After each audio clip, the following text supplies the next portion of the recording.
मानसशास्त्राच्या इतिहास किंवा मानसशास्त्राच्या व्याख्या आपल्याला सगळ्यांना पाहिजेत. तर तुम्हाला माहिती आहे की सायकी या शब्दापासून मानसशास्त्रज्ञ किंवा मानसशास्त्र हा विषय काय झाला की डेव्हलप झाला सायकी शब्दापासून. आणि मग त्याचं सायकीचं आपण साइन पण बघितलं होतं. हम्म आणि त्याच्यानुसार आपण काय केलं होतं की सायकोलॉजिक म्हणजे आधी ही ब्रँच नव्हतीच, म्हणजे दर्शनशास्त्रामध्येच किंवा तत्वज्ञान शास्त्रामध्येच सायकोलॉजी हे तत्वज्ञानामध्येच आधी इन्क्लूड केलं जात होतं. मग साधारणतः 20व्या शतकाच्या आसपास किंवा 19व्या शतकाच्या आसपास मानसशास्त्र ही ब्रँच काय झाली, तत्वज्ञानापासून वेगळी झाली आणि सायकोलॉजीचा अभ्यास किंवा तिथून पुढे अभ्यासाला काय मिळाली, गती मिळाली. किंवा मानसशास्त्राचा तिथून सर्वात महत्वाचा काय झाला की उगम झाला असं आपण म्हणू शकतो. हम्म तर दुसरं गोष्ट म्हणजे की हे ग्रीक शब्द आहे. सायकी किंवा लोगस म्हणजे दोन ग्रीक शब्दापासून तयार झालाय. सायकी म्हणजे काय, आत्मा, आणि लोगस म्हणजे त्याचा अभ्यास किंवा त्याचं ज्ञान. म्हणून पहिली व्याख्या काय आली की जे अरिस्टॉटलनी पहिली व्याख्या केली. हम्म अरिस्टॉटल जो शास्त्रज्ञ होता, ग्रीक शास्त्रज्ञ, त्यांनी काय व्याख्या केली की आत्म्यासंबंधीचं अभ्यास करणारं शास्त्र म्हणजे मानसशास्त्र. ही पहिली व्याख्या आली. परंतु कालांतराने काय झालं की आत्म्याचा अभ्यास करू शकतो का आपण, तर नाही, कारण आत्मा हा आपल्याला दिसतो का, तर नाही. मग त्याच्यामुळे काय झालं की आत्मा ही संकल्पना जी आहे ज्याच्यावरती, कारण आता कुठलीही गोष्ट प्रयोगात्मक सिद्ध करावी लागते, मग आत्मा दिसतो का आपल्याला किंवा त्याच्यावरती आपण काही प्रयोग करू शकतो का, नाही. त्यामुळं काल परत्वे काय झालं की ही व्याख्या मागे पडली आणि पुढची व्याख्या आली. ती पुढची व्याख्या काय सांगितली गेली की तर मानवी मनाचा अभ्यास करणारं शास्त्र म्हणजे मानसशास्त्र, म्हणून अशी पुढची व्याख्या आली. परंतु इथं काय झालं की सगळ्यात महत्वाचं म्हणजे आता मन पण कसं असतं की चंचल आहे आणि मन पण दिसत नाही आपल्याला, ते अमूर्त आहे, आपण त्याला अमूर्त म्हणतो किंवा एक प्रकारचं दिसत नाही, किंवा त्याच्यावरती आपण काय करतो ज्यामध्ये इतके विचार येतात की त्याला पण आपण काय करू शकतो, प्रयोगात्मक काही त्याच्यावरती आपण गोष्टी करू शकत नाही. म्हणून पण हळूहळू काय झालं की ह्या दिशेने काय झालं की महत्वाचं म्हणजे इथं पण ती व्याख्या पण काय झाली, मागे पडली आणि पुढची व्याख्या आली. आणि ती व्याख्या म्हणजे काय की मन व बोधावस्था यांचा अभ्यास करणारं शास्त्र म्हणजे मानसशास्त्र. हं मग आता त्याला साधारणतः जर्मन शास्त्रज्ञ होते चार, विल्यम वूड म्हणा किंवा फेकनर म्हणा. तर ह्यांनी सगळ्यांनी काय केलं की ही साधारणतः व्याख्या पहिल्यांदा पुढे पुढे आली. परंतु नंतर नंतर काय झालं की 20व्या शतकाच्या प्रारंभामध्ये तर त्यांना लक्षात आलं की जरी बोधावस्था आपण म्हटलो किंवा म्हणजे समजा उद्दीपिक किंवा प्रतिक्रिया, म्हणजे आपण काय करतो की थोडक्यात काय होतं, आता तुम्हाला बाहेरून एखाद्याने तुम्हाला त्रास दिला किंवा तुमचा राग वाढवण्यासारखं काम केलं तर तो उद्दीपिकासारखं काम करतो. आणि तुम्ही काय करता की त्याला रिस्पॉन्ड करता म्हणजे प्रतिक्रिया देता. हा म्हणजे काय की उद्दीपक जो स्टिम्युलंट म्हणू शकतो आपण उद्दीपिकाला इंग्लिशमध्ये, आणि नंतर ज्याला तो स्टिम्युलंट मिळतो तो ऑर्गॅनिझम म्हणजे मी किंवा तुम्ही असू शकता, आणि रिस्पॉन्ड करतो तो प्रतिक्रिया. तर ह्या गोष्टीचं काय केलं गेलं की जो इव्हॉन पावलोव शास्त्रज्ञ आहे, त्यांनी कुत्र्यावरती प्रयोग करून पहिल्यांदा ही गोष्ट दाखवली की जेव्हा काय करायचं, तो प्रत्येक वेळेस घंटी वाजवायचा, कुत्र्याला बोल म्हणजे त्यामुळे, आणि मग जेवण द्यायचा. म्हणजे कुत्र्याला लक्षात आलं की घंटी वाजली की आपल्याला जेवण मिळते. पण एक दिवशी त्यांनी काय केलं की घंटी वाजवली पण जेवण दिलं नाही, पण त्याला ती इतकी घंटीची सवय झाली की आता जेवण मिळणार आहे म्हणून त्याच्यावर काय झालं, सलायवेशन झालं. त्याला लाळ गळली आणि ती लाळ त्यांनी कलेक्ट केली, पाहिली. तर मग ह्याचा थोडक्यात काय की आपण कृत्रिम गोष्टींना पण काय करू शकतो किंवा कृत्रिम गोष्टींचा वापर करून पण आपण उद्दीपक देऊन ह्या गोष्टींच्या वरती काय करू शकतो, वर्तनांचा अभ्यास किंवा निरीक्षण आपण करू शकतो. पण आता हे मन किंवा बोधावस्था, मनाच्या बोधावस्थेचा अभ्यास जर आपल्याला करायचा आहे तर ते कुठं आहे, कसं आहे, किंवा त्याच्या प्रक्रिया कशा घडतात, असे अनेक प्रश्न उभे राहायचे. म्हणून त्याचं निरीक्षण करता येणार नाही आपल्याला. म्हणून परत त्यांनी काय केलं की व्याख्या बदलली आणि त्यांनी व्याख्या काय केली, मानव व प्राणी यांच्या वर्तनांचा अभ्यास करणारे शास्त्र म्हणजे मानसशास्त्र.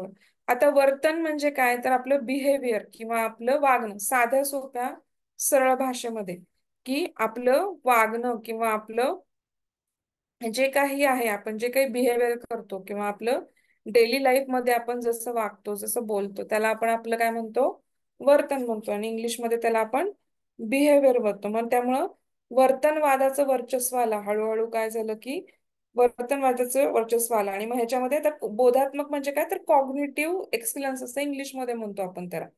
तर काही गोष्टी असतात की कॉग्निटिव्ह इंटेलिजंट म्हणतो, की आपल्या जे काही डेव्हलपमेंट होतं ते वयानुसार आपल्याला रीडिंग करणे किंवा एखादी गोष्ट आत्मसात करणे किंवा त्याला बोलणे, त्याला आपण कॉग्निटिव्ह गोष्टी म्हणतो. की त्या कॉग्निटिव्ह जसं डेव्हलपमेंटल आपलं शारीरिक ग्रोथ होत असते, तशी आपली मेंटल पण ग्रोथ होत असते. आणि त्या मेंटल ग्रोथला आपण काय म्हणतो, की कॉग्निटिव्ह किंवा बोधावस्था असं म्हणतो.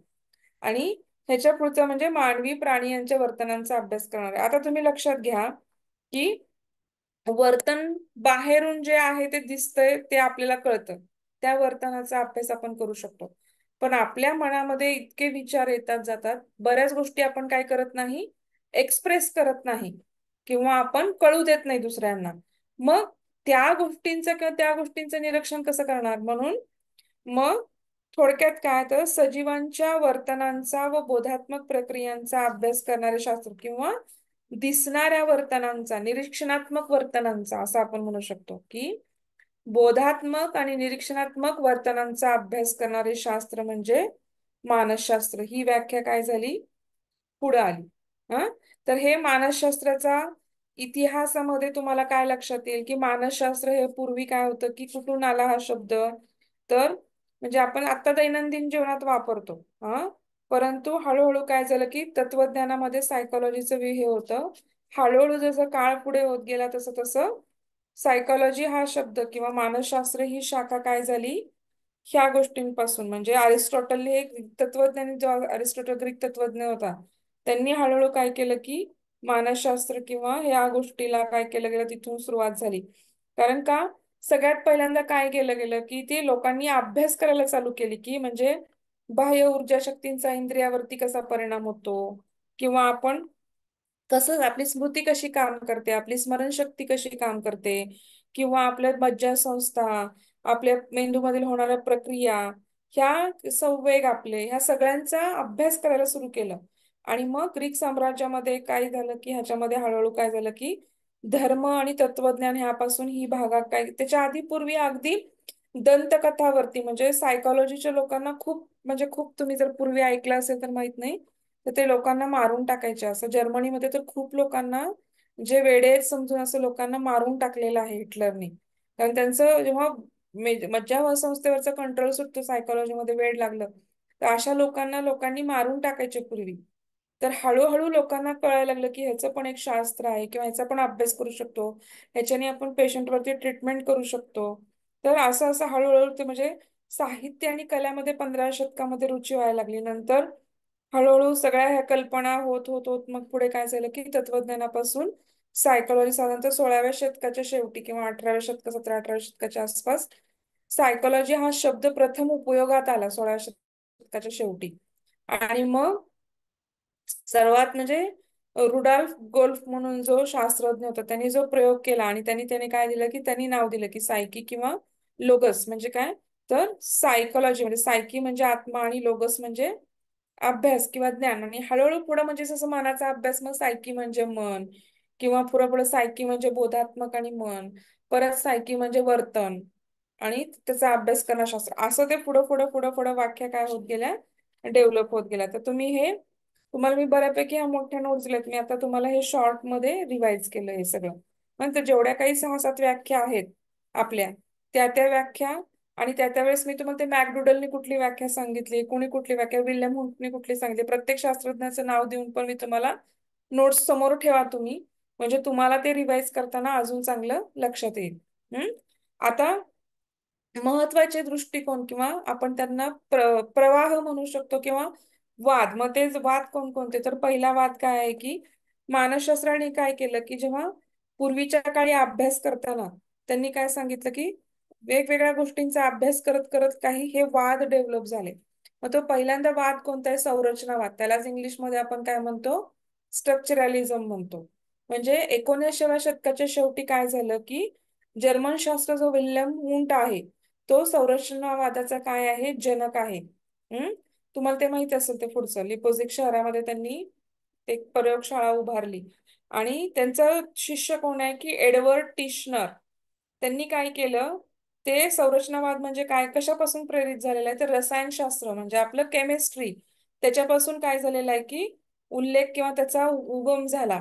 तर त्याला त्यामुळे संरचनावादाला मानसिक रसायनशास्त्र असं पण किंवा मेंटल केमिस्ट्री असं पण म्हणतो. आता रसायनशास्त्रामध्ये काय होतं की आपण प्रत्येक पदार्थाचं काय करतो की लघुत्तम लघु घटकामध्ये विभाजन करत जातो. म्हणजे काय करतो की म्हणजे आता समजा हा पूर्णपणे ऍटम आहे, म्हणजे पूर्णपणे एखादं हे आहे, तर त्याच्यामध्ये आतमध्ये प्रोटॉन्स, मग न्यूट्रॉन्स आणि मग म्हणजे आधी बाह्य कक्षेमध्ये इलेक्ट्रॉन फिरतात, मग प्रोटॉन, मग इंधन कक्षामध्ये न्यूट्रॉन, मग त्याच्यामध्ये ते थोडक्यात काय आपण लघुत्तम लघु विभाजन करून करून त्याचं ऍटम्स, मॉलिक्युल्स, नंतर ऍटम्स असं आपण त्याचं विभाजन करत जातो प्रत्येक गोष्ट. इथं काय काय केलं गेलं की लघुत्तम द्वारे मग त्यांनी काय केलं की त्याकरिता त्यांनी कुठली पद्धत वापरली तर अंतर्निरीक्षण पद्धती. काल मी तुम्हाला अंतर्निरीक्षण पद्धती म्हणजे काय की आणि अंतर्निरीक्षण पद्धतीत येणाऱ्या त्रुटी काय, कारण अंतर्निरीक्षण पद्धती म्हणून एकदा शॉर्ट नोट्सला विचारलेला आहे.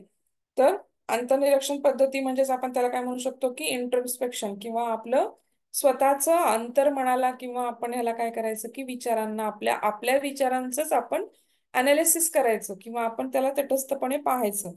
मग त्यांनी काय सांगितलं की आपल्या अनुभवांचं काय करायचं की रीतसर काय करायचं परीक्षण करायचं आणि त्यांचं वर्णन करायचं. या म्हणजे कुठल्या उद्दीपिकाने वेदना होतात किंवा त्या उद्दीपिकेशी जुळलेल्या अनुभवांकडे, म्हणजे आपण आता बघू शकतो की आपलं बायोलॉजिकल क्लॉक आहे की आता तुम्ही बघा की एखाद्या वेळेस आपल्या आईने आपल्याला काहीतरी खूप चांगला वास यायला लागला आपल्या किचन मधून, तर आपोआपच आपल्याला काय होतं की वासाने आपण स्वयंपाकघराकडे जातो किंवा काय चालू आहे इथं. तर तसं प्रत्येकाचे आपले काही ना काहीतरी अनुभव असतात. आपला एखाद्या फुलाचा सुगंध आला, कुठल्या फुलाचा सुगंध आहे हा आपण पूर्वी घेतलेला अनुभव असतो. म्हणजे समजा मला गुलाबाचा फुलाचा सुगंध पूर्वी घेतलेला आहे, तर मला तो वास आला तर मी म्हणते की बाई गुलाबाचा फुलाचा वास आहे हा, किंवा मोगऱ्याचा फुलाचा वास आहे. म्हणजे माझा अनुभव बोलतो मला की मी कधी ना कधीतरी त्या वासाचा अनुभव घेतलेला आहे.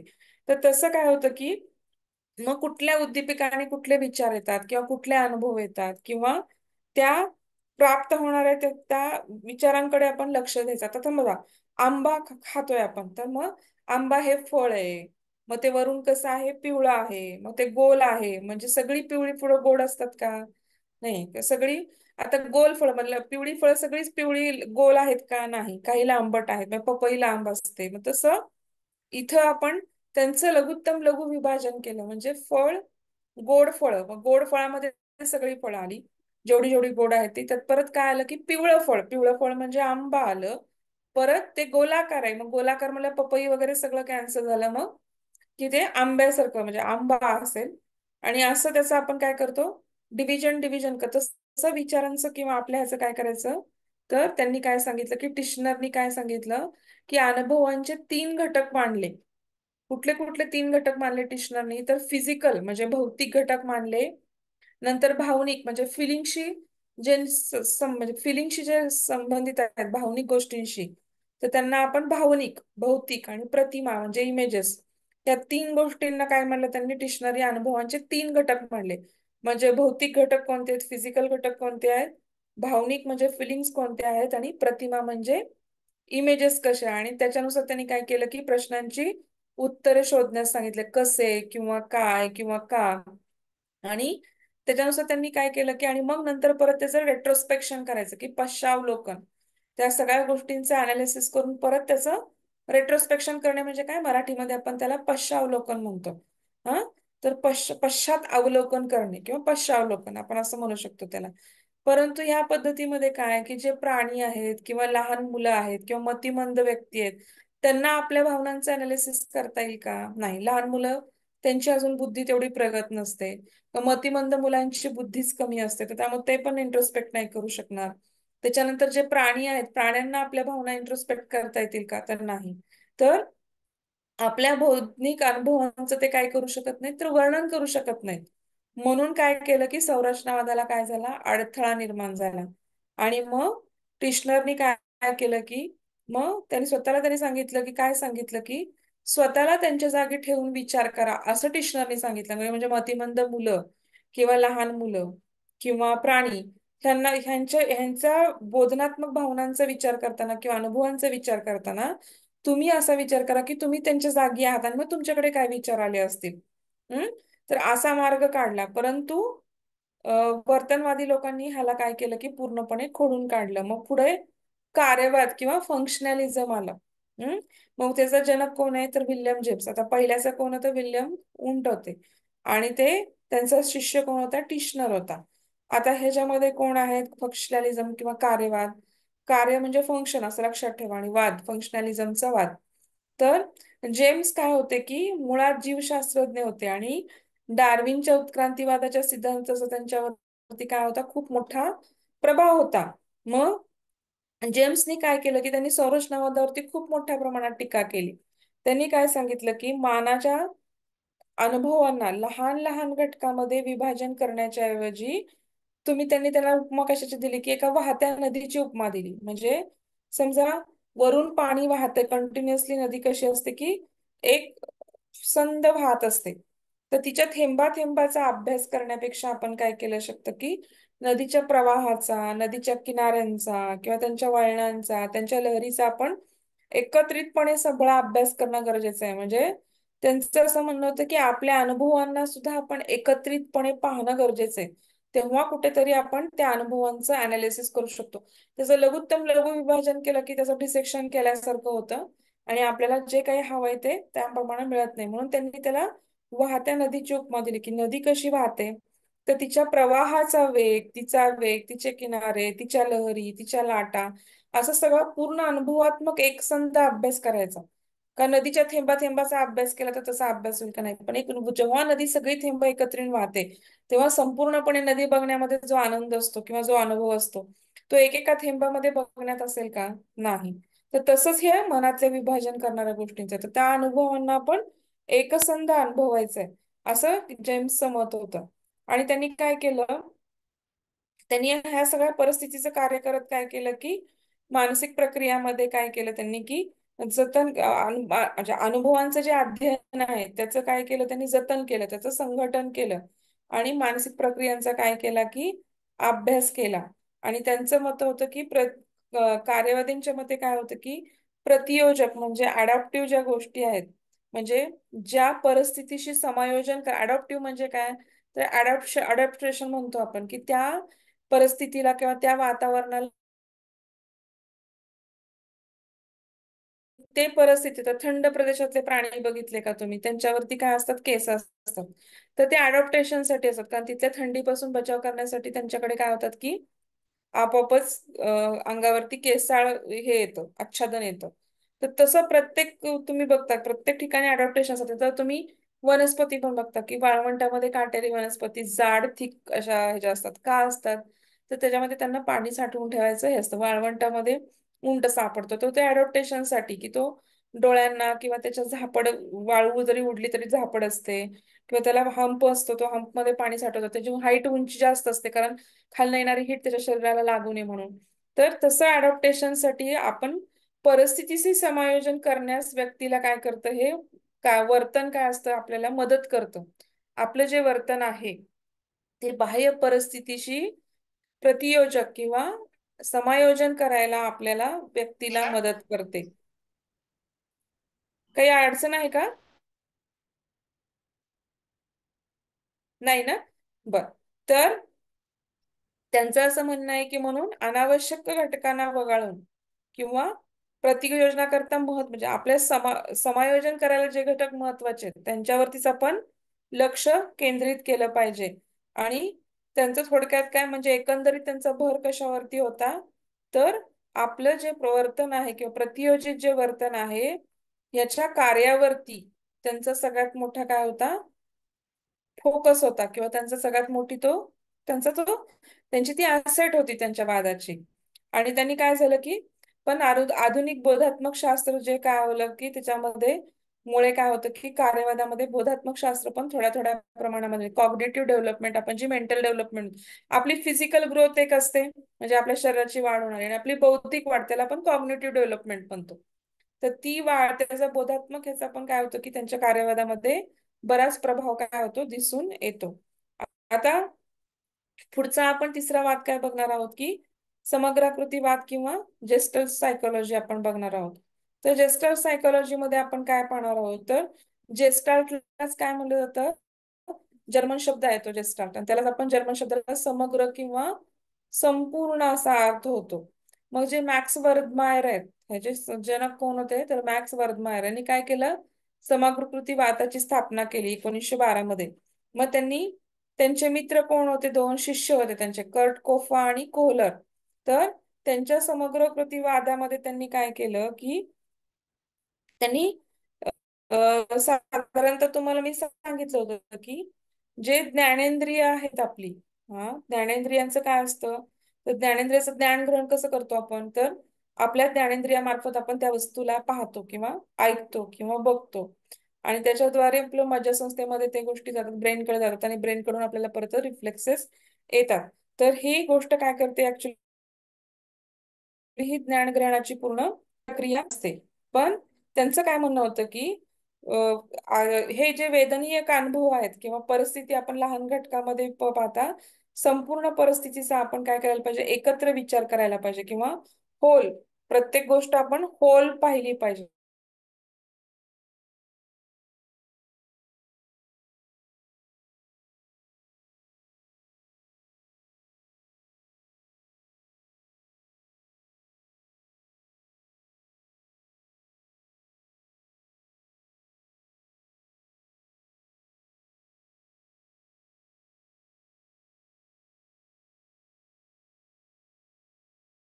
हा?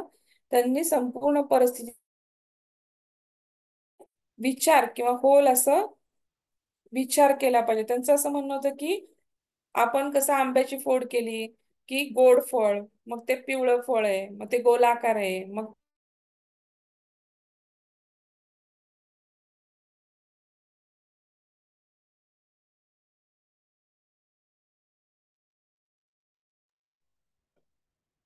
ते थोडासा नेटचा प्रॉब्लेम येतोय, मी व्हिडिओ स्टॉप करते.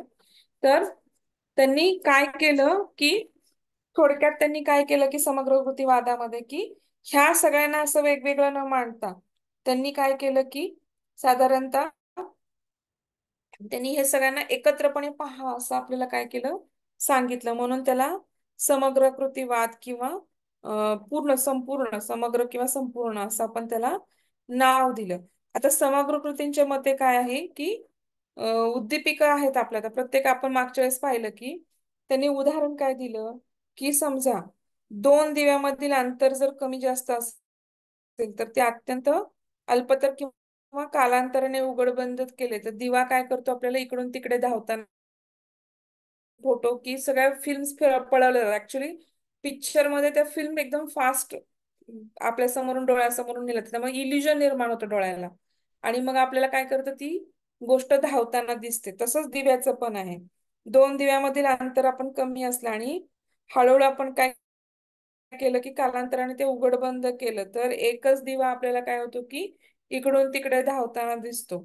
तसंच दिवाळीमध्ये पण बघा तुम्ही की ज्या विद्युत दीपक लावलेले असतात तिथं पण काय होतं की तिथं पण त्या लहरी आपल्याला लाईट बंद चालू बंद चालू होतात पण आपल्याला ते असं एकसंध चालल्यासारखं वाटतं किंवा एकसंध पुढे पुढे ढकलल्यासारखं वाटतं.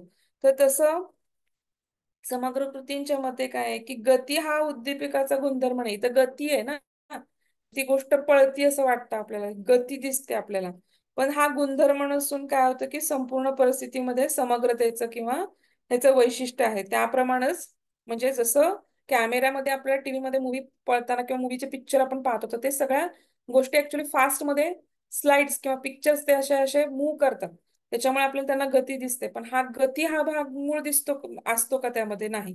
तर तिथं काय असतं की मुख्यपणे उद्दीपिकाचा गती हा गुणधर्म नाहीये, तर तिथं काय आहे की संवेदन संघटन म्हणजे काय, परसेप्च्युअल ऑर्गनायझेशन, हे काय असतं की समग्र पाहण्याने किंवा परसेप्च्युअल ऑर्गनायझेशननी किंवा आपण त्याला संवेदन संघटन, आणि काय होतं की त्या वैशिष्ट्यामध्ये किंवा परिस्थितीला समग्र पाहण्याने काय होतं की निर्माण होतं.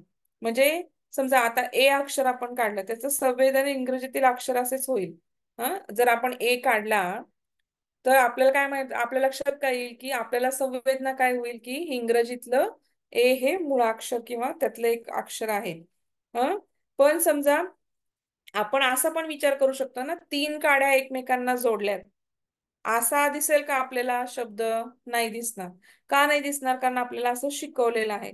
तसंच संवेदन म्हणजे काय आहे, तर ती प्रक्रियावरील पाठात म्हणजे तत्वावरती आधारित, समग्राकृती तत्वावर आधारित अशी बरेच उदाहरणे आपल्याला काय होतात की तिथं पाहायला मिळतात. म्हणजे तिथे निकटता पाहिजे, निरंतरता पाहिजे, साधर्म्य पाहिजे, बंदिस्तता पाहिजे. तर हे सगळं आपण ते समग्रकृती वातामध्ये आपण सगळं हे पाहिलेलं आहे. आता पुढचं आपण मनोविश्लेषणाचं काय पाहिलं होतं की सिद्धांत, आपण वर्तनवाद राहिला, सॉरी, हा. तर वर्तनवाद, बिहेवियरलिझम म्हणजे काय, तर जॉन वॅटसन हा काय आहे, वर्तनवादाचा काय मानला जातो, जनक मानला जातो. आणि त्यांनी काय झालं की तो कुठले शास्त्रज्ञ होते, ते अमेरिकन शास्त्रज्ञ होते. आणि 20व्या शतकाच्या आसपास त्यांनी काय केलं की ह्या वर्तनवादाची काय केली की त्यांनी स्थापना केली. आणि मग त्यांनी त्या स्थापना केल्यानंतर त्यांनी काय सांगितलं की मग आता इथं पण इव्हॉन पावलाचा आपल्याला काय येतो की साधारणतः संबंध येतो. तर ते काय इव्हॉन पावलाच्या प्रयोगाने किंवा प्रयोग जो केला त्यांनी कुत्र्यावरती, त्याच्याने काय झाले होते, ते प्रभावित झाले होते वॅटसन. आणि त्यांनी काय केलं की मनाची संकल्पना पूर्णपणे त्यांनी नाकारली वर्तनवाद्यांनी. आणि त्यांनी काय सांगितलं, केवळ निरीक्षण करण्यायोग्य ज्या वस्तू आहेत, मन म्हणा किंवा आत्मा म्हणा, ह्या निरीक्षण करण्यासारख्या गोष्टी आहेत का? नाही. तुमच्या मनात काय चालू आहे मला कळणार आहे का अचानकपणे किंवा नाही? म्हणजे फेशियल एक्सप्रेशन हे थोड्याफार गोष्टींचा अंदाज बांधू शकते, परंतु अंतर्मनामध्ये प्रत्येकाच्या काय चाललं आहे हे आपण लगेच ओळखू शकत नाही किंवा त्याचा अभ्यास करू शकत नाही. म्हणून त्यांनी मनाची किंवा आत्म्याची संकल्पना काय केली, पूर्णतः नाकारली. आणि त्यांनी काय सांगितलं की केवळ निरीक्षण करण्यायोग्य बाह्य वर्तनांचाच अभ्यास करणारे शास्त्र म्हणजे मानसशास्त्र, असं त्यांनी काय मानलं की ठाम असं त्यांचं मत मांडलं. आणि त्यांच्या मते मग त्यांनी काय केलं की SOR म्हणजे स्टिम्युलंट ऑर्गॅनिझम आणि रिस्पॉन्ड अशी जी प्रतिक्रिया जी आपण इव्हॉन पावलाने केलेली, त्या त्यांचा प्रभाव असल्यामुळे त्यांनी तीच मांडली. त्यांनी काय सांगितलं की वर्तनात बदल कशामुळे होतो, केवळ बाह्य परिस्थितीमुळे होतो. बाह्य परिस्थितीला कुठली स्टिम्युलंट आपल्याला येतो आणि मग आपण त्याला रिस्पॉन्ड करतो. मग बाह्य परिस्थितीनुसार आपल्याला आपलं वर्तन काय होतं, बदलतं. आणि त्याच्यामुळेच काय होतं की प्रतिक्रिया किंवा परिणाम घडून येतात, असं वर्तनवाद्यांचं मत आहे.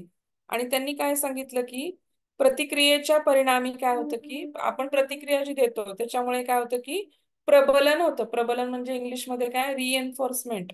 आणि वर्तन दृढ होतं आपलं, ते वर्तन दृढ होत जातं. आणि आपल्याला समजा पनिशमेंट मिळाली, आता म्हणजे मी प्रतिक्रिया दिली एखादी आणि ती प्रतिक्रिया योग्य असेल तर मला कोणी पनिशमेंट देणार नाही. पण माझी प्रतिक्रिया जर चुकीची निघाली की मी कोणाला तरी शिव्या दिल्या, तर माझी प्रतिक्रिया चुकीची, तर मला पनिशमेंट मिळणार. कारण सामाजिक गोष्टीमध्ये काहीतरी इथिकल कोड आहेत ना. तर मला त्याचे म्हणजे जर मी प्रतिक्रिया चांगली दिली तर त्याला परिणाम, जर समजा मी एखाद्याला मदत केली किंवा मी एखाद्याला समजून सांगितलं, मी एखाद्याला शिव्या नाही दिल्या, तर माझ्या त्या गोष्टींचं काय होईल, प्रबलन होईल. म्हणजे त्यांना मला रिवॉर्ड म्हणजे किंवा रिएन्फोर्समेंट मिळेल किंवा हे गोष्ट चांगली आणि ही गोष्ट तू करत राहा. पण तेच माझे समजा चुकलं माझ्याकडून काही, तर मला काय होते, शिक्षा होते किंवा पनिशमेंट होते. आणि तर वर्तन काय होतं माझ्याकडनं लुप्त होतं. म्हणजे मी ते वर्तन शक्यतो परत करायच्या भानगडीत पडत नाही किंवा ती मी वर्तन परत करत नाही. तर म्हणजे त्यांनी अभिसंधित प्रतिक्रिया ह्या गोष्टीचं काय मांडलं, अभिसंघात प्रतिक्रिया ह्या गोष्टीवरती त्यांचा वर्तनवाद त्यांनी मांडला. त्यांचा सर्व भर कशावर होता, हा शब्द आला पाहिजे सगळ्यात महत्वाचा, की त्यांनी काय केलं की निरीक्षणात्मक वर्तन, हा निरीक्षणात्मक वर्तन जे आहे त्याच्यावरती जोर पाहिजे. SOR stimulant organism and respond हा एक पॉइंट आला पाहिजे. नंतर रिएन्फोर्समेंट म्हणजे ज्या गोष्टी आपण चांगल्या करणार त्याला प्रबलन होणार, ते रिएन्फोर्समेंट. आणि ज्या गोष्टी चुकीच्या करणार त्याला आपण पनिशमेंट, ह्या गोष्टी आल्या पाहिजेत. आणि त्यांचा भर, वर्तनवाद्यांचा भर कशावरती होता, तर अभिसंगित प्रतिक्रिया, हा, ह्याच्यावरती त्यांचा भर होता, हे एक आलं पाहिजे. नंतर त्यांनी काय केलं की मानसिक त्यांनी कशावरती दुर्लक्ष केलं, त्यांनी फक्त वर्तनावरती लक्ष केलं. पण आपण वर्तन करत असताना आपल्या भावनांवरती किंवा आपल्या मनावरती काय परिणाम होतो याच्याकडे त्यांनी पूर्णपणे दुर्लक्ष केलं. नंतर जेनेटिक्स किंवा त्याचे त्रुटी काय आहेत, दोन, पहिली गोष्ट काय, त्यांनी मनाला पूर्णपणे निग्लेक्ट केलं. दुसरी त्रुटी काय, त्यांनी जेनेटिक्स किंवा अनुवंशिकतेला पण पूर्णपणे नाकारलं. त्यांनी काय म्हणायचे की वॉटसन काय म्हणायचे, तुम्ही मला कुठलंही तानमूल द्या आणि तुम्हाला तुम्हाला काय बनवायचं ते मला सांगा, तर मी त्याला तसं वातावरण तसं मी तयार करतो आणि मी त्याला पूर्णपणे तसा बनवतो. म्हणजे त्याला मग तुम्हाला डॉक्टर बनवायचं तर त्याला मी लहानपणापासून त्याला तुम्ही माझ्याकडे द्या आणि मग मी त्याला तसं वातावरण आणि तसं बनवून तहानं मूल जर तुम्ही मला दिलं तर त्याला डॉक्टर बनवायचं तुम्ही सांगा फक्त तर मी डॉक्टर बनवतो. इंजिनियर सांगायचं त्यांचं असं म्हणणं होतं की अनुवंशिक बुद्धी किंवा अनुवंशिक जेनेटिक्स किंवा अनुवंशिक स्किल असा काही प्रकार नसतो. त्यांनी मनाला नाकारलं आणि अनुवंशिकतेला पण त्यांनी नाकारलं आणि त्यांनी फक्त काय केलं की अभिसंधानावरती भर दिला. इवन त्यांनी काय दिलं की मनातील मनातील जे वर्तन आहे किंवा आपण काय म्हणतो मनातील विचारांचं त्यांनी पूर्णपणे काय केलं दुर्लक्ष केलं. नंतर त्यांनी काय केले की त्यांचं दुसरं वर्तनवाद्यांचं महत्वाचं योगदान म्हणजे काय तर त्यांनी तत्वज्ञानी मानसिकतेच्या मानसशास्त्राकडे पकड पूर्णतः नाहीश केली. म्हणजे तत्वज्ञानाची जी मानसशास्त्रावरती प्रकड होती ती पूर्णपणे त्यांनी काय केली नाहीशी केली आणि शिक्षण व्यवसाय जाहिरातीसारख्या क्षेत्रामध्ये त्यांनी काय केलं की मानसशास्त्राचा व्यवहार उपयोगिता त्यांनी वाढवली. म्हणजे तुम्ही बघितलं असेल शिक्षणामध्ये असू दे व्यवसायामध्ये असू दे किंवा आता स्मृती किंवा स्मरणशक्ती किंवा आपण प्रेरणा ह्या गोष्टींचा जेव्हा मानसशास्त्रामध्ये अभ्यास करतो किंवा त्यानुसार आपण शिक्षण पद्धतीमध्ये शिक्षकांना शिकवायला चालू केलं.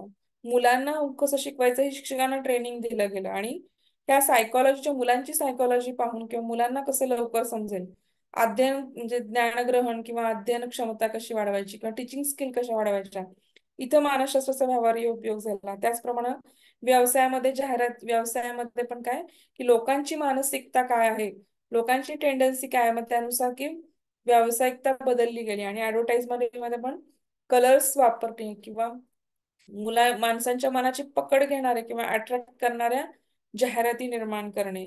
तर ह्याची व्यवहार उपयुक्त मानसशास्त्रामध्ये काय केलं त्यांनी पसरवली. नंतर तिसरं योगदान काय वर्तनवाद्यांचं त्यांनी प्राण्यांचा देखील माणसांसोबत प्राण्यांचा देखील काय केला त्यांनी मानसशास्त्रामध्ये अभ्यास केला. आणि सर्वात महत्वाचं म्हणजे त्यांचा दीर्घकालीन परिणाम म्हणजे काय वर्तनवादाचा की त्यांनी वस्तुनिष्ठ इतके दिवस कसं होतं की अमूर्त पद्धती होते ज्या गोष्टी दिसत नाहीत त्या गोष्टींचा आपण अभ्यास करत होतो. पण आता वस्तुनिष्ठ म्हणजे काय तर त्या गोष्टी आपल्याला दिसत आहेत किंवा आपण त्याचे भौतिक गोष्टी समोर दिसत आहेत त्याचा अभ्यास करू शकतो असं त्यांनी काय केलं की आणि मानसशास्त्राची त्यांनी एक विज्ञान म्हणून किंवा एक सायन्स म्हणून ओळख करून दिली.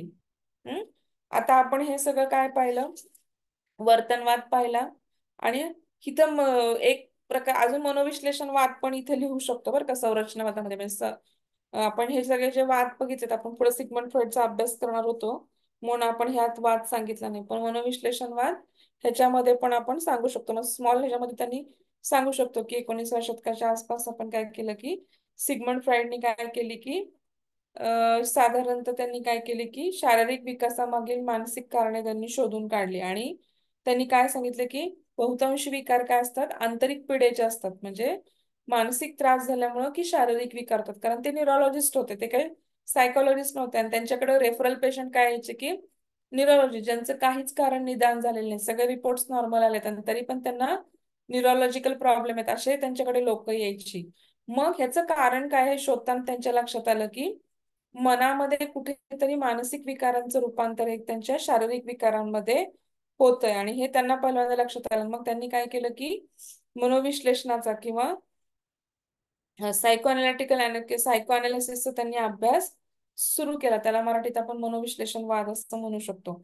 आणि मग त्यांचं असं म्हणणं होतं की त्यांच्या मते बाह्य वर्तनांचं सर्व नियंत्रण काय असतं की सुप्त मनातील आपल्या अबोध प्रेरणा असतात आणि आपल्या आजच्या इच्छा किंवा आकांक्षा प्रेरणा विचार आपण कधी कधी काही गोष्टी आपण प्रगट करू शकत नाही त्याचं आपण दमन करतो आणि या सर्व प्रेरणा काय राहतात आपल्या मनात सुप्त मनामध्ये किंवा राहतात. आणि म्हणजे साधारणतः समाजाला मान्य नसणाऱ्या किंवा लैंगिक भावना ह्या सगळ्या काय आक्रमक स्वरूपाच्या भावना ह्या सगळ्या आपण त्या भावनांचं काय करतो दमन करतो आणि न कळत काय होतं की संबोधावस्थेत किंवा आपण त्यांना हिप्नोटाईज केलं तर ह्या भावना काय होतात प्रगट होतात किंवा कधी कधी परिस्थितीला अनुसरून पण दमन होऊन ह्या भावना कधी होतात प्रगट होतात. आणि मग त्याच्यानुसार आपण काय करतो त्यांनी तीन मनांचे भाग किंवा जागृत अवस्था बोधमन सुप्तमन ह्या भावना नंतर त्यांनी सायकोसेक्शुअल डेव्हलपमेंटल अनालिसिस किंवा त्यांनी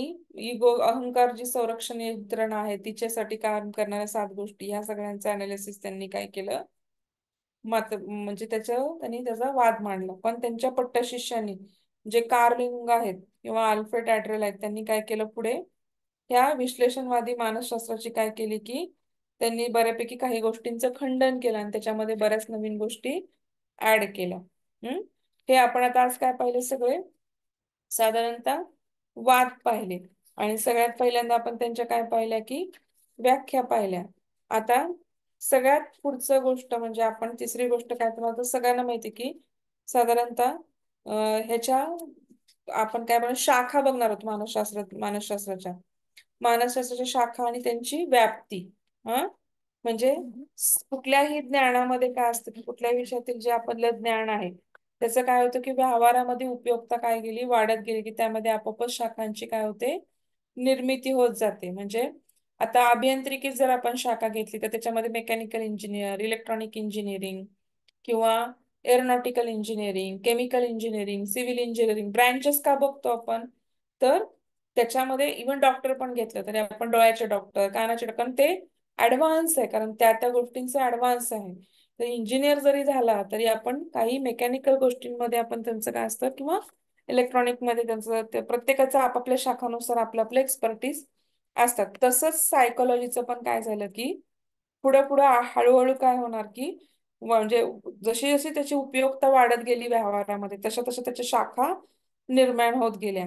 आणि की आता तर असं आहे सध्या की शाळेत असो किंवा म्हणजे कारावास असो किंवा कुठं पण बघा तर सायकोलॉजीचा आपल्याला आता आणि 20व्या शतकामध्ये तर इतकी कॉम्पिटिशन आहे की सगळीकडे मानसशास्त्राचा उपयोग होताना आपल्याला दिसतो. असं कुठलं पण क्षेत्र असं नाही की जिथे मानसशास्त्र किंवा आपल्याला मानसशास्त्राची शाखा दिसत नाही. तर आता पहिल्यांदा म्हणजे आपण कुठलं बघणार, तो एक शाखा चिकित्सा मानसशास्त्र, आपण त्याला काय म्हणतो की क्लिनिकल सायकोलॉजी. मग आता चिकित्सक मानसशास्त्रामध्ये काय होतं की डॉक्टरांकडे आपले लोक काय करतात, पिढा घेऊन जातात किंवा आपल्या मानसिक असू देत किंवा कसल्या पण असू देत, आणि मग त्याच्यावरती डॉक्टर काय करतो, त्यांचं काउन्सिलिंग घेतो किंवा त्यांच्याशी बोलतो, त्यांची हिस्ट्री घेतो आणि त्याच्या विचारानुसार किंवा त्या ह्याच्यानुसार त्याचं निदान करतात आणि त्या निदानानुसार त्यांनी काय केले जाते, त्या लोकांना ट्रीटमेंट दिले जाते. मग आता जे साधारणतः MBBS नंतर जे अभ्यास करतात ते त्यांना आपण काय म्हणतो, सायकेट्रिक्स म्हणतो. आपण त्यांना मनोविकृती चिकित्सक असं म्हणतो. ते गोळ्या पण देऊ शकतात. आणि आपण समजा आर्ट्स घेऊन जर MA सायकोलॉजी केलं तर त्यांना आपण काय म्हणतो, किंवा डिप्लोमा केला किंवा BSc सायकोलॉजी केलं किंवा PhD केलं तर त्यांना आपण साधारणतः काय म्हणतो की त्यांना आपण सायकोलॉजिस्ट म्हणतो किंवा आपण त्यांना हे म्हणतो किंवा सायको अनालिस्ट किंवा सायकेट्रिक सोशल वर्कर असं पण आपण त्यांना म्हणू शकतो. ते फक्त काउन्सिलिंग करू शकतात आपलं किंवा आपल्या वर्तनांचं अनालिसिस करून आपल्याला ते काउन्सिलिंग करू शकतात. परंतु ते टॅबलेट किंवा आपल्याला गोळ्या काय करू शकत नाहीत, देऊ शकत नाहीत. तर थोडक्यात काय, तर आपल्याला हे चिकित्सा मानसशास्त्रज्ञाचा अभ्यास मध्ये आपल्याला हे लक्षात आलं.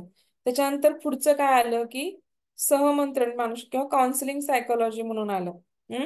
मग काउन्सिलिंग सायकोलॉजी मध्ये पण आपण बघितलं की हे सगळं MA सायकोलॉजी वगैरे जे लोक आहेत ते ह्याच्यामध्ये हे केलं. आता औद्योगिक किंवा इंडस्ट्रियल किंवा ऑर्गनायझेशन सायकोलॉजी आपण असं म्हणू शकतो. मग औद्योगिक क्षेत्र किंवा जागतिकरण क्षेत्रामध्ये पण काय होतं, वेगाने झपाट्याने विकास होतोय. आणि तिथं पण काय होतं की लोक आता जिथे जिथे ह्युमन्स आहेत तिथं तिथं सायकोलॉजी डिपार्टमेंट येणार. आता तुम्ही बघा औद्योगिक क्षेत्रामध्ये पण HR असतात, ह्युमन रिसोर्सेस डिपार्टमेंट असतं. तर ते काय करतं की ह्या जागतिकीकरणामुळे काय झालं की भारतामध्ये बऱ्याच कंपन्या आल्या आणि त्या कंपन्या आल्यानंतर त्यांची कार्यपद्धती किंवा त्यांचं संघटन घेऊन त्या इथे आल्या. आणि मग त्याच्यामध्ये काय झालं की मानसशास्त्र, औद्योगिक मानसशास्त्र त्याचं काय होतं की भरतीपासून त्यांचं कार्य काय होतं औद्योगिक क्षेत्रामध्ये, मानसशास्त्राचं काम कधीपासून चालू होतं की ज्या लोक जशा मानसिकतेची लोक त्यांना पाहिजे आहेत तिथूनच त्यांचं मानसशास्त्रज्ञांचं काम काय होतं की चालू होतं. किंवा म्हणजे मुलाखती घ्या किंवा तंत्रज्ञान वापरा किंवा चाचण्या घ्या, त्यामध्ये ते काय करतात, मानसशास्त्रीय चाचण्या घेतात त्यांच्या. किंवा त्यांचं काय बघतात, त्यांचं प्रशिक्षण काय आहे, तेव्हा त्यांचं लिडरशिपचे नेतृत्वाचे गुण त्यांच्याकडे आहेत का, त्यांच्याकडे धैर्य आहे का, त्यांच्याकडे पेशन्स आहे का, ह्या सगळ्या गोष्टी टेस्टद्वारे किंवा त्यांच्या सायकोअनालिसिसद्वारे ते काय करतात, टेस्ट करतात किंवा इंटरव्ह्यूद्वारे टेस्ट करतात. आणि त्याप्रमाणे ते काय करतात, त्या लोकांना हायर करतात किंवा त्यांना त्या पोस्ट दिले जातात. आता हे औद्योगिक मानसशास्त्र झालं. आता सामाजिक मानसशास्त्र किंवा सोशल मानसशास्त्र म्हणजे काय? तर माणूस कसा प्राणी आहे? सामाजिक प्राणी आहे. एकटा माणूस राहू शकतो का? नाही. ग्रुप किंवा समूहामध्ये आपल्याला एक दिवस आपण न बोलता राहू, 2 दिवस राहू, 3 दिवस राहू, पण चौथ्या दिवशी आपल्याला कोणी ना कोणीतरी बोलायला लागतं.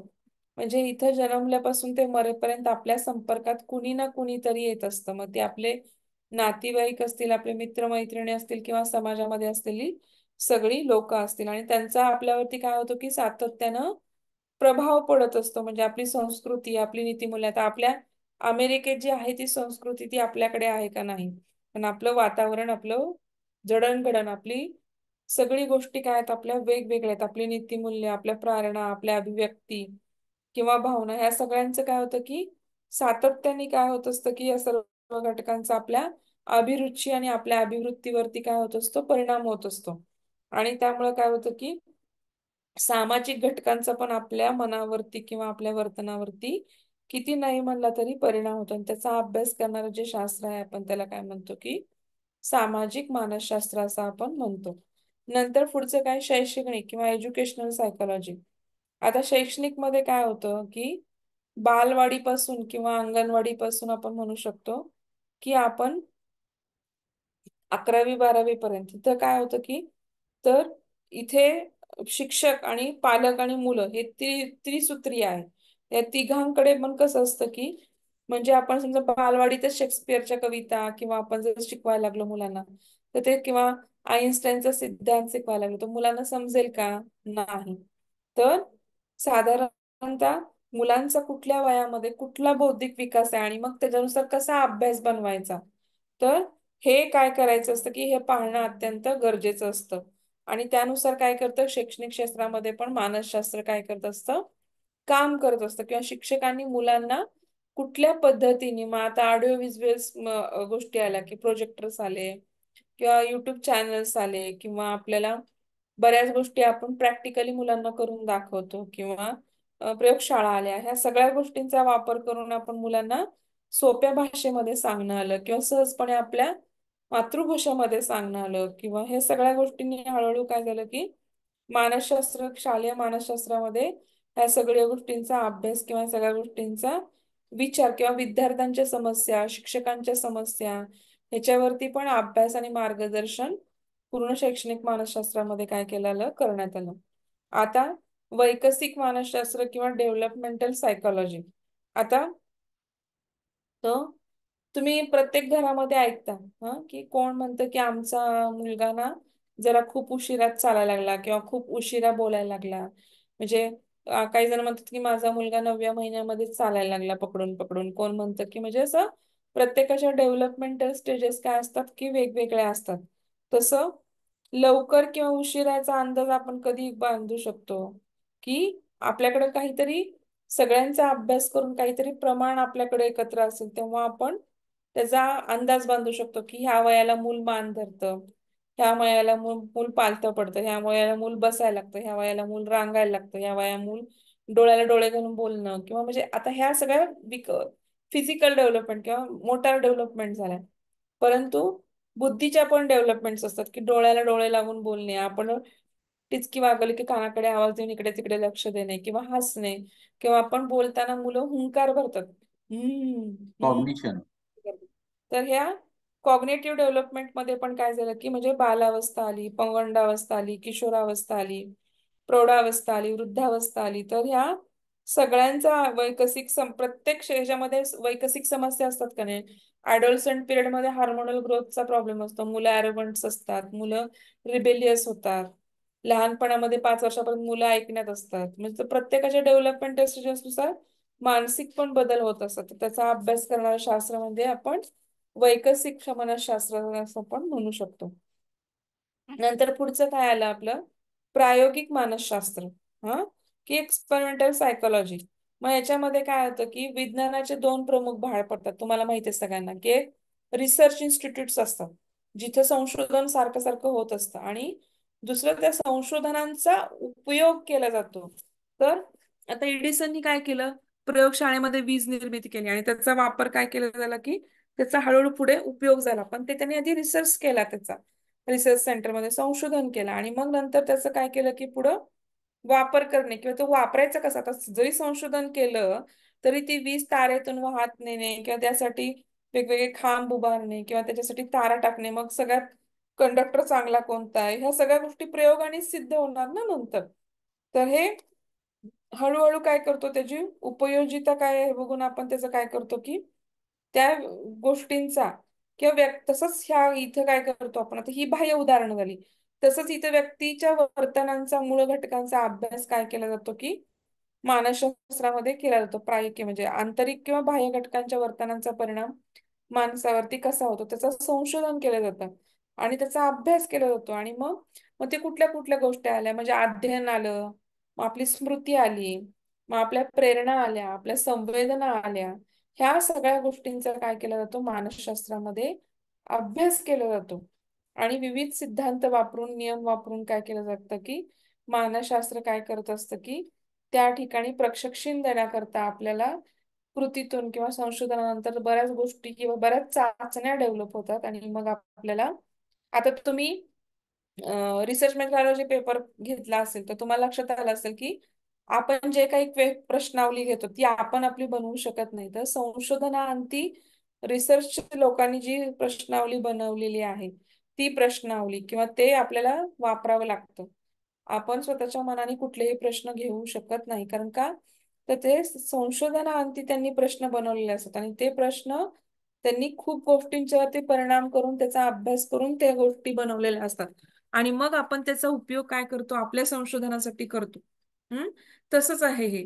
तर ते जे काही संशोधन झालेलं आहे ते उपयोगात किंवा प्रयोगात्मक पद्धतीने कसं उपयोगात आणलं जातं, तिथं मानसशास्त्र त्याचा अभ्यास करतं. मग मानसशास्त्रामध्ये कुठल्या कुठल्या गोष्टी प्रयोगमध्ये येतात, तर स्मृती, प्रेरणा, अध्ययन, संवेग ह्या गोष्टींचा अभ्यास काय केला जातो, प्रायोगिक मानसशास्त्रामध्ये केला जातो.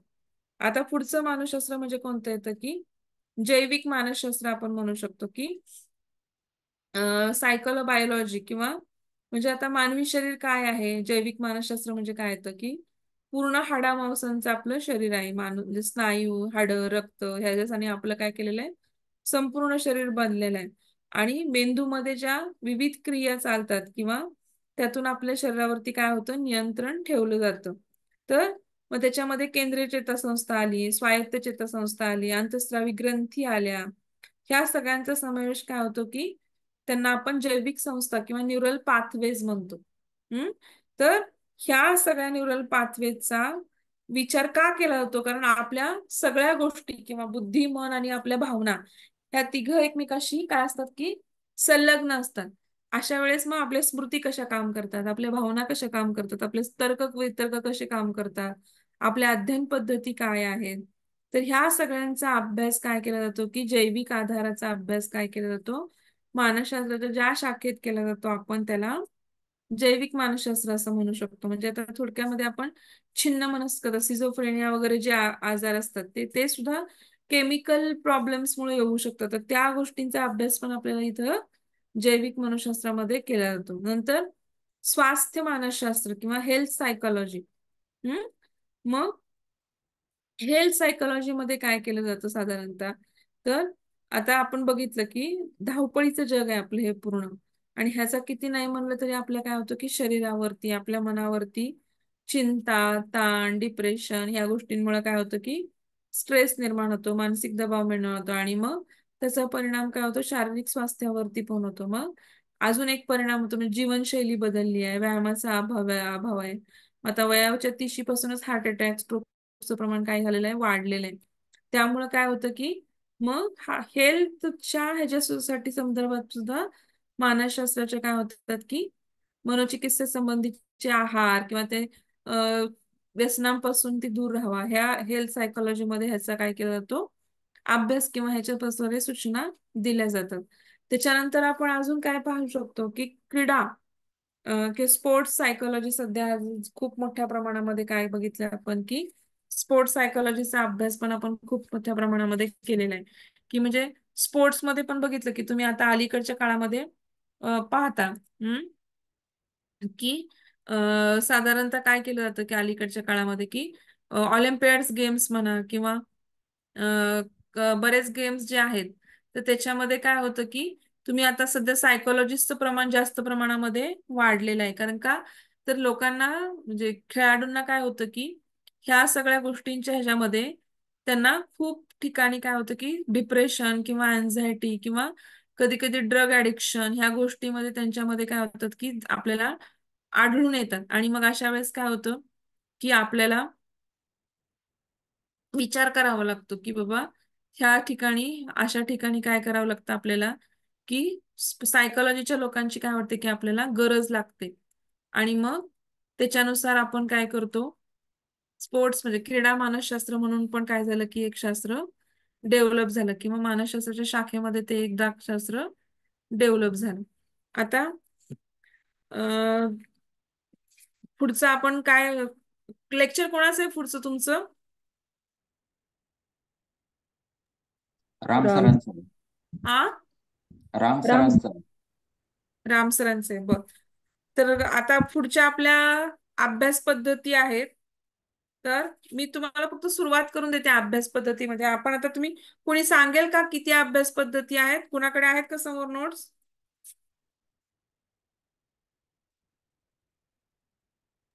आहेत कोणत्या मॅडम. अभ्यास पद्धती बघितल्या आपण मानसशास्त्राच्या? प्रायोगिक पद्धत, निरीक्षण हा. पद्धत, पद्धत आणि चिकित्सा पद्धत. बरं, तर प्रायोगिक पद्धतीमध्ये काय आहे ते कोण सांगेल का? कुणाला येते का प्रायोगिक पद्धतीमध्ये काय आहे?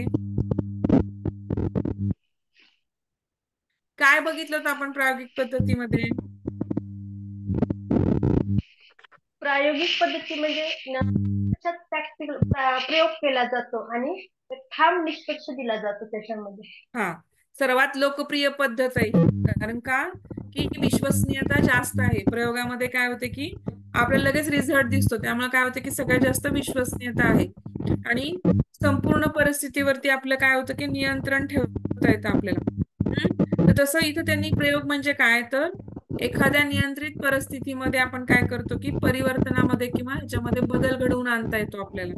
आणि त्याचा परिणाम अभ्यास करणं किंवा आपल्याला पद्धती सोपी जाते, म्हणून प्रयोगात्मक पद्धती आपल्याला सोपी जाते.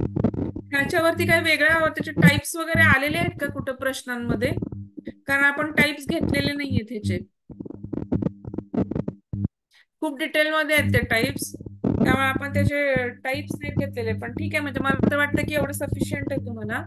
कारण त्याचे बरेच प्रकार आहेत: स्वतंत्र परिवर्त्य, आश्रित परिवर्त्य, नियंत्रित परिवर्त्य किंवा खंडित परिवर्त्य, अखंडित परिवर्त्य, संख्यात्मक म्हणजे क्वांटिटेटिव्ह व्हेरिएबल्स, कंटिन्युअस व्हेरिएबल, हे सगळे त्याचे बरेच प्रकार आहेत. हा, तर हे आपल्याला काही गरज नाहीये, तर त्यामुळे फक्त प्रयोग पद्धती लक्षात ठेवा. बरं, आता पुढच्या पद्धतीविषयी सांगता येईल का? निरीक्षण पद्धती आहे ना सेकंड, त्याची कोणाला माहिती काय सांगता येईल का?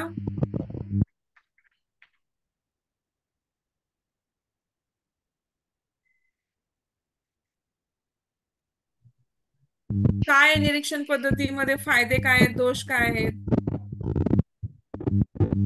समजा आता तुम्हाला प्रयोग करतोय तुमच्यावर कोणतरी, आणि तुमच्याकडे आता मी समजा तुम्ही काहीतरी खाताय आणि मी तुमचं साईडला बसून निरीक्षण करते, तर तुम्ही नॉर्मल जेवचाल का? नाही. तर तुमच्या जेवणाच्या स्पीडमध्ये, तुमच्या वागण्यामध्ये, तुमच्या बोलण्यामध्ये फरक पडेल का नाही? तर त्या निरीक्षण पद्धतीमध्ये उणिवा आहेत, कारण दोष आहेत. कारण का, तर तुमचं कोणतरी प्रयोगशाळेत तुम्हाला बोलवलं आणि तुमचं निरीक्षण कोण करतंय म्हटलं, तर तुमच्या वागण्या बोलण्यामध्ये एक प्रकारचा ऑकवर्डनेस येतो, किंवा तुमचं वागणं बोलणं चालणं सगळं काय होतं की नॉर्मल राहत नाही, तर ते बदलतं.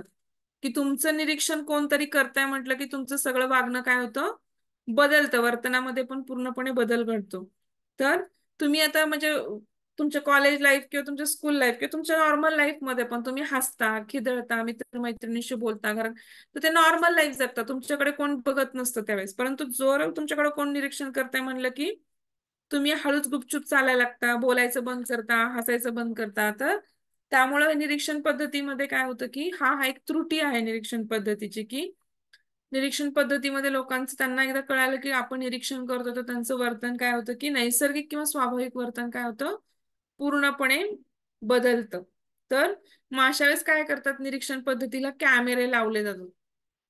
कॅमेऱ्यामध्ये कॅमेरे आहे म्हणले तरी लोकांचं वागणं पण बदलतं, कारण त्यांना आपल्याला लिगली सांगावं लागतं की तुम्ही सीसीटीव्ही कॅमेऱ्याच्या निदर्शनाखाली आहात. इथं सगळीकडे लिहिलेलं असतं कॅमेऱ्याच्या निदर्शना, कारण लिगली आपल्याला ते लिहावं लागतं की तुम्ही कॅमेऱ्याच्या निदर्शनाखाली आहात.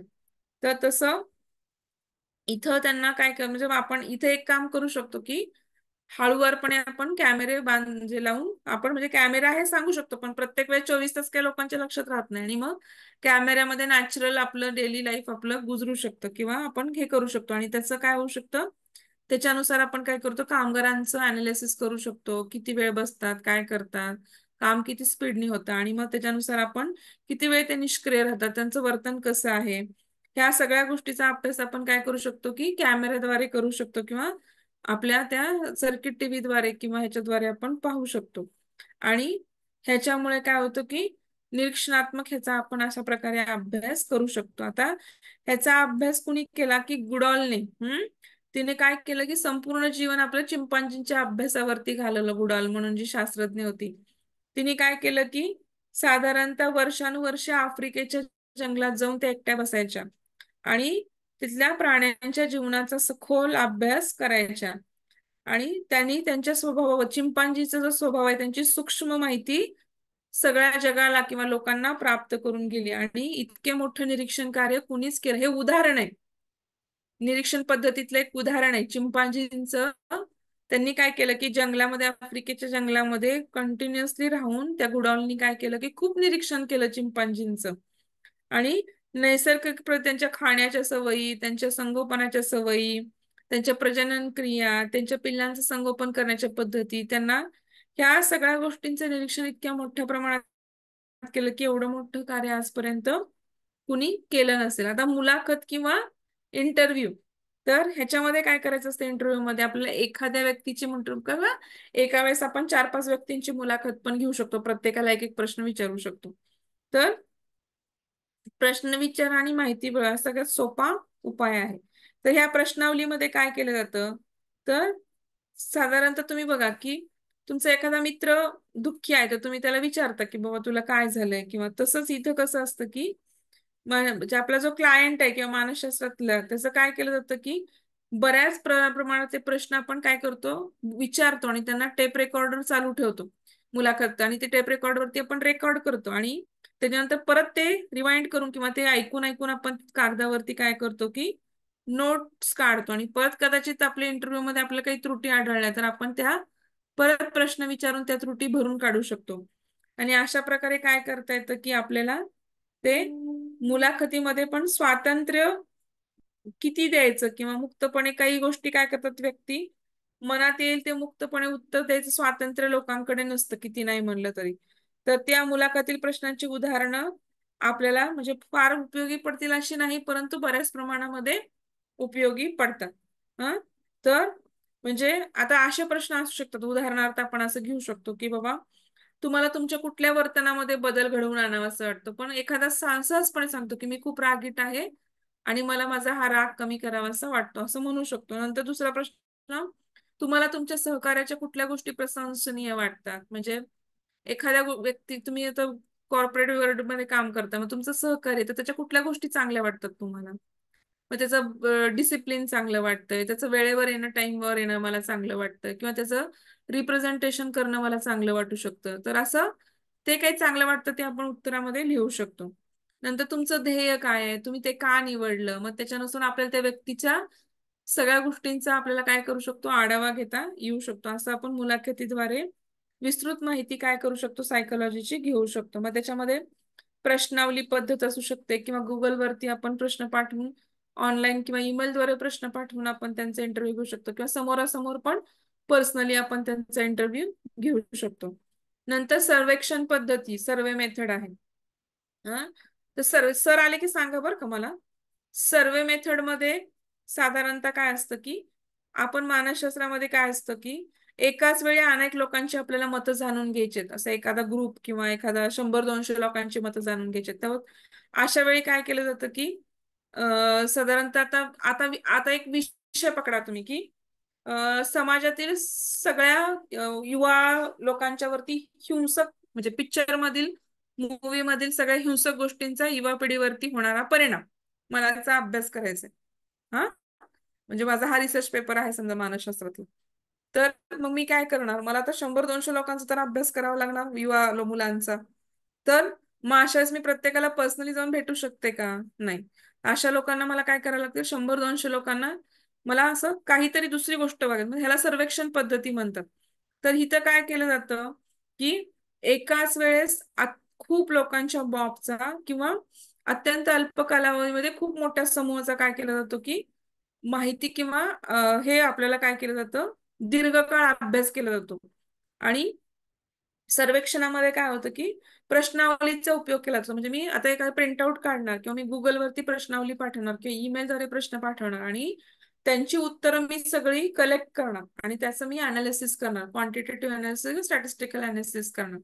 आणि मग मी त्यानुसार काय करणार की त्या लोकांचा मग साधारणतः ह्या किती जणांच्यावर होय परिणाम झाला, किती जणांच्यावर नाही परिणाम झाला, किती जण न्यूट्रल राहिले, असे 3 ग्रुप करणार आणि त्यानुसार मी त्यांची संख्या लिहिणार. आणि अशा प्रकारे काय करणार की मी एक जनरलायझेशन मध्ये असा नियम काढणार की 50% लोकांच्या वरती युवा पिढीवरती हिंसक गोष्टींचा परिणाम झाला, 30% लोकांच्या वरती काहीच परिणाम झाला नाही, 20% लोकांच्या वरती किंवा न्यूट्रल म्हणजे काहीच परिणाम झाला नाही आणि 20% लोकांच्या वरती खूप मोठ्या प्रमाणात परिणाम झाला. असं पण म्हणजे असं परिणाम झाला, परिणाम नाही झाला, काहीच परिणाम झाला नाही आणि काही जण न्यूट्रल म्हणजे त्यांना काहीच वाटलं नाही म्हणजे त्यांचं सेन्सिटायझेशनच झालं नाही, असं आपण करू शकतो. म्हणजे 50%, 20%, 30% काय डिवायडेशन असेल आपलं तसं डिवायडेशन करू शकतो. तर ह्या म्हणजे थोडक्यामध्ये काय की एका निष्कर्षापर्यंत आपण किंवा व्हॅलिडिटी पर्यंत आपण येऊन पोहोचतो. तर ह्याला आपण काय म्हणू शकतो, ह्याला एका सामान्यीकरण करणे म्हणतो की म्हणजे सगळ्या मोठ्या गुपचं मॉपचं काही गोष्टींचा अभ्यास करून 3 गोष्टींमध्ये आपण त्याचं काय केलं की सामान्यकरण केलं. ह्याला आपण सर्वेक्षण पद्धती असं म्हणू शकतो. किंवा प्रतिनिधिक आता अख्ख्या गावाचा अभ्यास करायचा आहे मला, तर अख्ख्या गावामध्ये सगळ्या 2-3 हजार लोकांचा अभ्यास करणं शक्य आहे का? मग मी 100-200 लोकांचा त्यातून किंवा रिप्रेझेंटेटिव्ह ग्रुप घेणं आणि तेवढ्या 200 लोकांचाच मी काय करेन, अभ्यास करेन. तर मग त्यांना आपण काय म्हणतो की त्याला प्रतिनिधिक नमुना प्राप्त करणे म्हणतात. म्हणजे खूप लोक असतील तर त्यांच्या मॉब मधील काही रिप्रेझेंटेटिव्ह लोक घेऊन 100-200 लोक घेऊन मी त्यांचा अभ्यास करते आणि त्याच्यानुसार मी एक सामान्यकरण किंवा एखाद्या वाक्याचं सामान्यीकरण करून सांगते की एवढी एवढी मुलं हुशार आहेत किंवा एवढ्या एवढ्या मुलांना प्रॉब्लेम येतो किंवा एवढ्या एवढ्या मुलांना प्रॉब्लेम येत नाही, असं आपण काय करू शकतो, म्हणू शकतो. तर जे सर्वेक्षणात उपयोगात आणणारी जी काही आपण प्रश्नावली आहे तर त्याचा निष्कर्षावरती परिणाम घडू शकतो. त्यामुळं आपण नकळतपणे सर्वेक्षण करणाऱ्या व्यक्तींनी काय केलं पाहिजे की आक्षेप घेणं किंवा हे करणं सुद्धा काय होतं की सर्वेक्षणावरती त्रुटी काय आहे थोडक्यात, तर साधारणतः आपण शब्द काय वापरतो सर्वेक्षणामध्ये प्रश्नावलीमध्ये त्याचा पण परिणाम लोकांच्यावरती घडू शकतो. नंतर अपेक्षा आपल्या काय आहे त्याच्यानुसार पण परिणाम घडू शकतो कधी कधी. नंतर म्हणजे इंटरनेटद्वारे पण किंवा वर्तमानपत्राद्वारे पण आता सध्या प्रकारे केलं जातं. तर त्यावेळेस काय होतं की आपलं नियंत्रण राहत नाही त्या गोष्टींच्या वरती. जेव्हा वर्तमानपत्राद्वारे किंवा ईमेलद्वारे केलं जातं तेव्हा आपल्याला त्या व्यक्तीच्यावरती आपलं नियंत्रण नसतं की हे त्याला त्याला काय उमजलंय तो प्रश्न त्यानुसार तो उत्तर देत असतो. मग तिथं आपलं नियंत्रण राहत नाही किंवा कंट्रोल राहत नाही. हे काय झालं त्याचे निगेटिव्ह पॉइंट झाले. आणि व्यक्ती अध्ययन पद्धती आपण असं एक म्हणू शकतो केस स्टडी मेथड की की ह्यामध्ये काय होतं की साधारणतः काय कुठल्या पण 2 व्यक्ती सेम नसतात, तर प्रत्येक व्यक्ती काय आहे वेगळी आहे. मग अशा वेळेस काय करायचं की म्हणजे आता समजा एखाद्या व्यक्तीला रोज एखादा मुलगा शाळेत जात होता रोज आणि अचानक त्याला भीती निर्माण झाली, तर अशा वेळी मी सगळ्यांचा अभ्यास करेन का? नाही. तर त्या व्यक्तीचा फक्त मी अभ्यास करेन. त्याला इतके दिवस तो शाळेत जात होता आणि अचानकपणे त्याला शाळेत जायला भीती का वाटायला लागली, मग अशा वेळेस काय करायचं, तर व्यक्तिगत अध्ययन पद्धती म्हणजे त्या व्यक्तीचं हिस्ट्री किंवा त्या व्यक्तीच्या त्याच्याशी मी बोलेन, त्याला आधी मला विश्वासात घेईन, त्याला आधीची बाकीच्या गोष्टी, मग तो माझ्याशी जेव्हा मोकळा म्हणजे माझ्याशी पूर्णपणे समायोजन करू शकत असेल किंवा माझ्याविषयी त्याला पूर्णपणे विश्वास जेव्हा वाटेल तेव्हा तो माझ्याशी त्या गोष्टी शेअर करेल. तर मग मी काय चिकित्सात्मक करेन, चिकित्सात्मक पद्धत म्हटलं इथे नोट्स मध्ये. हा चालतं. चक्कसात्मक पद्धती म्हणू शकता किंवा व्यक्ती अध्ययन पद्धती असं पण म्हणू शकता. दोन्ही गोष्टी चालतील. तर मी त्याचा केस हिस्ट्री घेईन आणि त्याच्यानुसार काय केलं की म्हणजे मित्रमंडळांची मित्र कोण आहेत त्यांची पण माहिती घेईन आणि मी त्याच्याद्वारे त्याची समस्या उकलून लावायचा किंवा उलगडून लावायचा प्रयत्न करेन. अशा प्रकारे सर्वात म्हणजे सिग्मंड फ्रायडने ह्या पद्धतीवरती सगळ्यात जास्त काय केला, मनोविश्लेषण पद्धतीमध्ये भर दिला. आणि मग त्यांनी ते बालपणीचे अनुभव किंवा स्वप्न विश्लेषणात्मक पद्धतीचे अनुभव किंवा ड्रीम अनालिसिस म्हणतो आपण, मुक्त सहचर्य किंवा विरेचन पद्धती, ह्या सगळ्या गोष्टींचा वापर त्यांनी व्यक्तिगत लोकांच्यावरती किंवा चिकित्सा पद्धतीमध्ये त्यांनी ह्याचा वापर केला. सर आलेत का? थांबूयात मॅडम. मॅडम एक प्रश्न आहे बालाजी. विचारा की मॅडम. मानसशास्त्राच्या शाखा आपण दोनच सांगितल्या, सैद्धांतिक आणि उपयोजित. आणि व्याप्तीमध्ये मग येणार का बाल मानसशास्त्र, सामाजिक? ऐका की मॅडम, उपयोजित म्हणजे काय आणि हे काय? उपयोजित म्हणजे ज्याच्यामध्ये मानसशास्त्र प्रॅक्टिकली वापरलं जातं. मग ते बाल मानसशास्त्र किंवा क्रीडा मानसशास्त्र हे जे काय आहे ना मॅडम, हे सगळं त्या उपयोजित मध्ये येणार. आणि सैद्धांतिक मध्ये इकडं ह्या बाकीच्या येणार. म्हणजे आपण ज्या वापरतो की बाबा साधारणतः कुठल्या कुठल्या वापरतो की आता चिकित्सा मानसशास्त्र पण उपयोजित मानसशास्त्रामध्ये येणार. शैक्षणिक पण उपयोजित मध्ये येणार. वैकसिक मानसशास्त्र, सामाजिक मानसशास्त्र ह्याच्यामध्ये काय किंवा जैविक मानसशास्त्र ह्याच्यामध्ये ह्या सैद्धांतिक मध्ये येणार. उपयोजित म्हणजे काय, जिथं मानसशास्त्राचा तिथं वापर सगळीकडेच वापर केला जातोय, पण सैद्धांतिक मध्ये काय की त्यांच्या सिद्धांतांचा वापर म्हणजे थोडक्यामध्ये ते असणाऱ्या सिद्धांतांचा वापर केला जातो. आणि इथं प्रॅक्टिकली त्याच्या चाचण्या किंवा मानसशास्त्रामध्ये ज्या सांगितलेल्या चाचण्या आहेत किंवा मानसशास्त्रामध्ये जे सांगितलेले प्रयोग आहेत त्याचा आपण डायरेक्ट तिथे वापर करतोय. मी त्याचं तुम्हाला डिवायडेशन दिलेलं नाहीये का? मला दिलंय, वाटतं मी स्क्रीन व्यवस्थित दिलंय. तुम्हाला एकदा स्क्रीन मध्ये दिलं की सैद्धांतिक कुठले आहेत आणि उपयोजित कुठले आहेत.